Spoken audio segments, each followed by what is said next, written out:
On Friday, a new study by Oxford academics estimated there are around 500,000 extra people in England since the last census 4 years ago because of immigration. Now that's 7.8 million in total, with London and the South East now home to 60% of them. And there has also been a hardening in Britain's attitudes to its new arrivals, with more reporting being subject to racial harassment, according to other studies. Well, this has led Cardinal Vincent Nichols, the leader of England's Catholics, to express his dismay, reminding voters these are people we are talking about. Have immigrants become Britain's scapegoats? Well, Sarah is here, Sarah Grant, Joint Counsel for the Welfare of Immigrants. I mean, there has been unprecedentedly rapid change in our country over recent decades. Are people entitled to feel uncomfortable when they see their neighbourhoods changing beyond recognition in a generation? Nikki, we're an island of immigrants. Our immigration history, this is nothing new. It goes back centuries. How far back do you go? You know, the Vikings, the Romans. Every generation of immigrants assimilate, and their values, their contribution becomes part and parcel of British culture. The Britain we have today, the multicultural Britain today, is a product of immigration. So immigration is not new, it's how we deal with it. That's the question. The scale is new, though, isn't it? Well, no, the scale isn't necessarily new. We have had waves at times, you know, over our history where there's been mass immigration, and then that's decreased. Now, the issue here is, there are two issues. Are immigrants part of our society? And the answer is yes. They're part of the fabric of British society. Should we be vilifying them? Absolutely not. Immigrants are part and parcel of our society. We should be respecting them, treating them with equality, and celebrating what they contribute. But... Wait. Here comes the but. We have to recognise that there are parts of our country and parts of our community where resources are limited. So what would you say, just before we move it on, and it's an interesting start, lots of issues there, what would you say to, for example, an elderly person who hasn't liked these changes and wants them stopped? What would you say to that person? Would you respect that person's views? Well, you have to respect people's views. Change is difficult. You know, nobody likes change, but change is part and parcel of a global world. It's part of the reality. So we have to embrace change, but we have to do it in a way that minimises any detriment. Now, look, we are running a campaign called I Am an Immigrant. And people up and down this country, from Dundee all the way down, you know, to... Devon. To Devon, thank you. I don't know if there is somebody from Devon in the campaign, but people have... you know, flooded us with inquiries about we want to be part of this campaign. And the campaign is all about saying that we are part of this community, you know, we contribute, don't vilify us. Don't vilify us, OK, don't vilify us. Put in a minute. David Goodhart from Demos. So what's your response to that on the scale of immigration and also the consequences thereof? Cultural consequences, for example. I think the debate on immigration has changed enormously over the last 20 or 30 years. I think it has been largely de-racialised. I think we now look at it much more in terms of economics, speed of change and so on, and that's good. And I don't really recognise these statements about the vilifying of individual immigrants. I don't think that happens on a significant scale, and not nearly as much as it used to happen, and I think that we have moved on. I think looking at the economics of it and who benefits, at moderate levels of immigration, I think the whole society benefits. But as you yourself said, I mean, with the scale, and it is historically unprecedented, what we've experienced in the last 15 years or so, on that scale, it becomes economically regressive. So it tends to benefit better off people, it tends to benefit employers. How does that happen? It tends to, well, because employers, it actually exacerbates many of the weaknesses in our economic structure. We're a very short-termist economy, we tend not to invest in people, we tend not to train. And when you have the opportunity, suddenly your labour market, instead of being Britain, becomes the whole of Europe, or in some ways the whole of the world. It's extremely tempting for an employer to say, well, why should I bother to train this kid who's just come out of the Harris Academy in Peckham when I can take somebody already trained from Estonia or wherever? And that is happening on a very large scale. The RCN the Nurses Union says that in London, a third of nurses in the last year and a half have come from abroad. At the same time, we have cut the training places of nurses by a quarter. Now, and you know, that is not really sustainable in the long run. OK, you wanted to come in, Kate, and Peter, and considerable support there. Go on. I'd like to speak as an immigrant and say that I don't think you're really telling the truth. I don't mean you're trying to lie. But what I mean is, OK, I'm a university professor. Every day I get hassled because I'm an immigrant. Now, mind you, female university professors, we've got a few of them in the UK, but let's narrow down to black female university professors. We've got 15 in this country. Yes. Why is that? It's not because there are not brilliant women of colour doing work in the universities. It's because of discrimination. And I have to say... And vilification because they're and vilification, if families. you look at the incoming Twitter feeds of almost any publicly visible person of colour in this country, it's amazing what they get. I even get stuff for being American, and I am ethnically English. I just don't get it when people pretend that there's not a problem. Peter Hitchens. Well, Twitter is just an electronic mob, and you don't need to take anything that's said on there seriously. If you got 500 evil tweets a day, you would feel differently. And you know full well. Let's move from social media to social consequences. People are constantly calling for me to be dead on Twitter. Who cares? It's not the point. The point is that who is Vincent Nichols lecturing when he says these are people? We all know that immigrants are people. Why does he think that the British people are intolerant or cruel or unpleasant to immigrants? What's his actual hard evidence of this? Let me just interject. He says that London would grind to a halt without immigrants. Well, I don't see why that is true, but that is because we also have in this country, and have had for a long time, very, very high levels of youth unemployment, huge numbers of people not in education, employment or training. Why is it we need to import other people to do the jobs that they could do? It baffles me. There are so many falsehoods being said here. The idea that this has always been a country of immigrants. It's not true. The previous waves of immigration have not been remotely on the scale that we're now experiencing. The largest was the Jewish immigration of Russian refugees from the Tsar before the First World War. Total, over several years, 120,000. It doesn't even begin to measure. The Huguenots, even smaller. Nothing of this kind has happened to this country before. And the idea that it's just part of a general historical process that's always happened simply isn't true. And everybody living in this country, particularly the people in this country who are not very well off and live in the areas where the immigrants go, knows that perfectly well. Okay, must it always be about money? Are we all Thatcherites here? Do we all think nothing here matters except money? What matters about a society is much more than money. And if you begin to feel like a stranger in your own town... I want to come on to that in a second. Everyone else has had a long Feeling go. a stranger... I'd like to have one too, if I might. Okay. If you're living in a town such as Boston in Lincolnshire, it's changed out of all recognition from the way it was 10 years ago when you were growing up. That changes your life. Who was ever asked whether they wanted that? Can the benefits, the economic benefits of it, alleged, possibly make up for the change in the lives of people that's resulted? The answer is no. It's not just economic benefits. So yes, economic benefits, we know they're there. It's cultural benefits, it's social benefits, from our cuisine to our sports to our if somebody were to say, look, you don't have to say.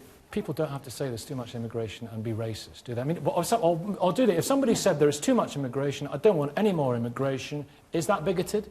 No, not at all. I mean, the debate must be had. You know, people must have opinions. There's absolutely no racism in debating it, and thank God we are debating it. But the debate has to be fair, it has to be tolerant, it has to be reasonable. And the scapegoating that we're talking about, which is today's topic, why did Vincent Nichols say that? Because of the constant air of intolerance, the headlines in papers like yours, Peter, which are constantly scaremongering. Give me one example. These headlines are constant. You've said it. You've made this accusation. Yes. Back it up with a fact. I am. A fact.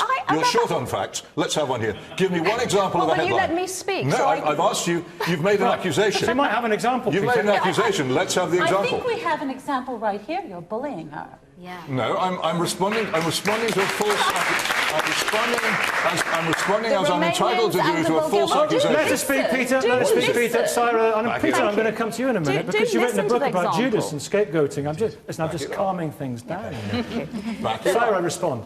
Romanians and Bulgarians, they were going to flood our country. Half of the Romanian population was going to descend upon London. None of that on January the 1st happened. It's part of the rhetoric that is just incites fear in people, and it's that fear that results in the backlash of hatred towards people. My God, we are a fair-minded society, and tabloid headlines, media headlines, and constant scapegoating is what leads to division. Where is our humanity in that?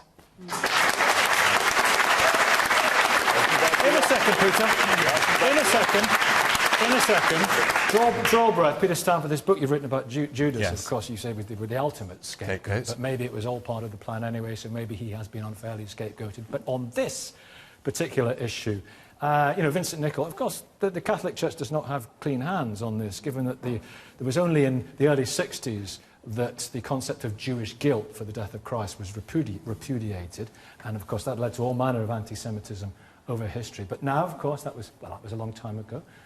50 years, but allow me to mention that things change, don't they? Well, I mean, the Catholic Church in this country has always been a church of immigrants, first of all. So, the 95% of Catholics in this country could trace their roots back to Ireland, probably. So, in that sense, I think saying the Catholic Church is...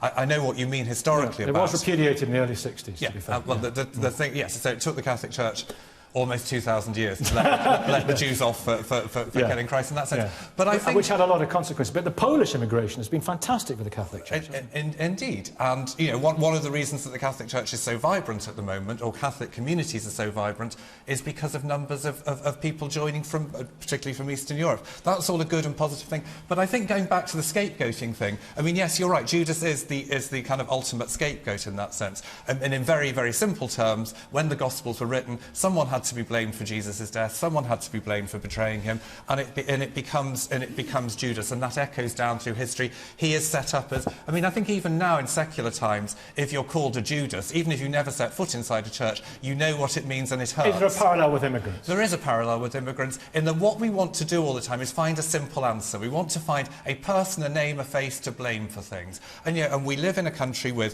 lots of people feel economically threatened because of the austerity measures. Culturally threatened. Culturally threatened. On that in a very minute. Practical things. We go to hospital, we wait for ages in the A&E departments, our schools are short of money, our kids can't get places. So rather than accept that these things are incredibly complicated, difficult questions, and there's a whole variety of explanations, we simply find a name and we find a face, and in this case it is immigrants, and we say it's all the problem of immigration. Peter, and David, a minute.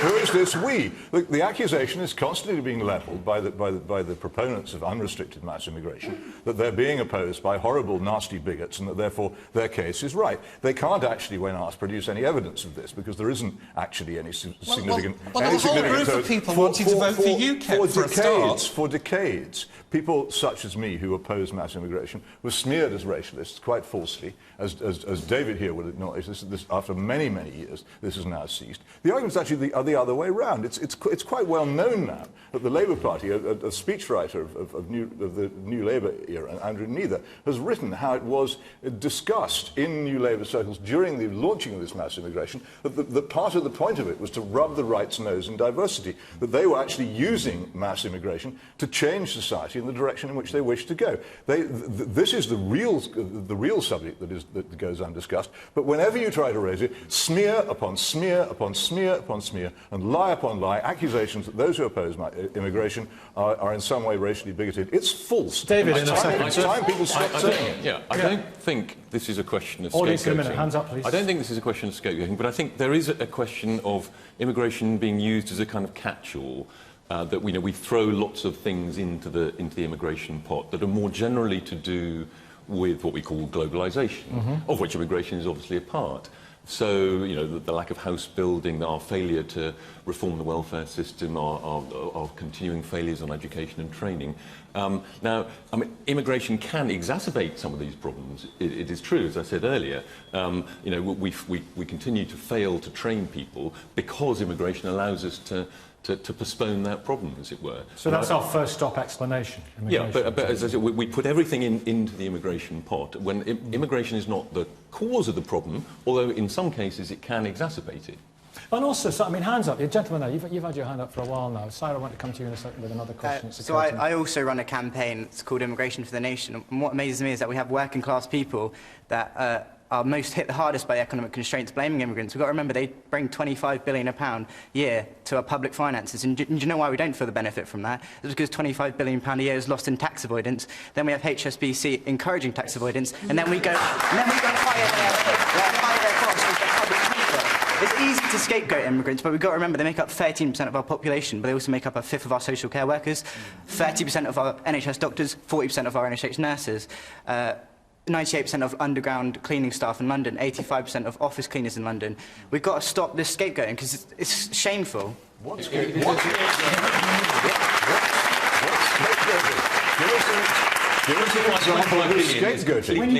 The figure of 25 billion is not correct. And can I just point out that nobody is saying that immigration per se is a problem. It's on the scale that we've had it recently. And you know the people who suffer most from the economic competition created by very large-scale immigration, the congestion, the competition for public services, it is recent immigrants themselves who suffer most from... When you have 600,000 people a year coming from a year or more, when you have net immigration of 300,000, on that scale, the people who suffer most in Britain are recent immigrants themselves. Do you want to come back up? So what's your name? Yeah, well, Dom. You're on fire, Dom. You want to come back? Well, recent immigrants are also 45% less likely to be on benefits than our general British you're people. talking about European immigration there, I'm afraid. Yeah, Your statistics are about European immigration, which is only about a third of the total. OK, I'll tell you what, let me move it back to Sarah. Let me move it back to Sarah. Is there a danger of oversimplifying the very term immigration? Because different people from different places come here and integrate better and worse, don't they? Some do. Some go into silos and retreat into ghettos and others integrate very quickly in British society and quote whatever it is, adhere to British values. You acknowledge that? Absolutely. I mean, absolutely. Look, the whole debate is complex and it's nuanced as well, and there is a danger of oversimplification. But there are various points here. I mean, I'm really impressed with this young man here. His statistics might have been a little bit incorrect, but his overall point is absolutely correct. You know, it's... The 25 billion is over 10 years. It's a UCL study he's talking about. There is a financial contribution. However you cut the figures, we know immigrants financially contribute. And the rest of his statistics are correct, and the numbers in London. I mean, the NHS would grind to a halt without immigrants. Yeah. And that is the absolute reality. If you don't train British nurses, then you have to import nurses. But nobody... So this is both a good thing, but it's also a symptom of a bad thing. Are we not training our own people? Are other countries being denuded? Well, this is a really serious problem, particularly, it's not so much when it's Portugal, but when it's African countries who have so few trained health workers already, and we are going to those countries and taking them. It is a moral scandal that we are doing that, an absolute moral scandal. But that is absolute. Look, there's nobody saying that we shouldn't be training. Absolutely, we should be training our people in country. But we're not. But that's a different issue to those people who are here helping, supporting and running our NHS shouldn't be made to feel like they don't belong. But they're not. They're not. Well, this is your claim that you failed to sustain. Well, how? This is your let's look at this audience. How many people here are immigrants or children of immigrants or great-grandchildren of immigrants? You know, how many people?